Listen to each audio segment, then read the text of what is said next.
ആമുഖമൊന്നുമില്ലാതെ ഞാനൊരു സന്ദർഭം പറയട്ടെ. ആരും സഹായത്തിനില്ലാതെ ഒറ്റപ്പെട്ട ഒരു സ്ഥലത്ത് മറിയം ബീവി പ്രസവവേദനയിലാണ്. തന്നെക്കുറിച്ച് ആളുകൾ എന്തു പറയുമെന്ന വിഷമത്തിലും വേദനയുടെ കാഠിന്യത്തിലുമാണ് ബീവി. ഇതിനു മുമ്പ് മരിച്ചു പോയിരുന്നെങ്കിൽ എന്ന് വരെ പറഞ്ഞു പോവാണവര്. കന്യകയായ ബീവിയുടെ ഉദരത്തില് ഈസാ നബിയുടെ ജീവന്റെ തുടിപ്പുണ്ടായത് അള്ളാഹുവിന്റെ നിർദ്ദേശപ്രകാരമാണെന്ന് ആളുകൾക്കറിയില്ലല്ലോ.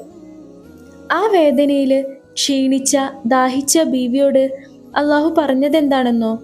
ഈന്തപ്പന മരം പിടിച്ചു കുലുക്കാനായിരുന്നു. വേദന തിന്ന് ക്ഷീണിച്ച മറിയം ബീവിക്ക് ആ വലിയ ഈന്തപ്പന മരം കുലുക്കാനുള്ള എനർജി ഉണ്ടാവുമോ? ഇനി കുലുക്കിയാൽ തന്നെ ആ ഉണങ്ങിയ മരത്തുനിന്ന് പഴങ്ങൾ താഴെ വീഴോ? പക്ഷേ വീണു. അള്ളാന്റെ കൽപ്പന പോലെ ബീവി ആ മരം കുലുക്കിയപ്പോൾ പഴങ്ങൾ വീണു. ഇതാദ്യമേ പടച്ചോന് ബീവിക്ക് കൊടുക്കാമായിരുന്നല്ലോ. പടച്ചോൻ ബീവിക്ക് ഫുഡ് കൊടുത്തു. പക്ഷെ ചെറിയൊരു എഫേർട്ട് ബീവിയോട് എടുക്കാനും ആവശ്യപ്പെട്ടു. ഇത് നമുക്കുള്ളൊരു പാടാണ്. താൻ പാതി ദൈവം പാതി എന്ന് നമ്മൾ പറയലില്ലേ?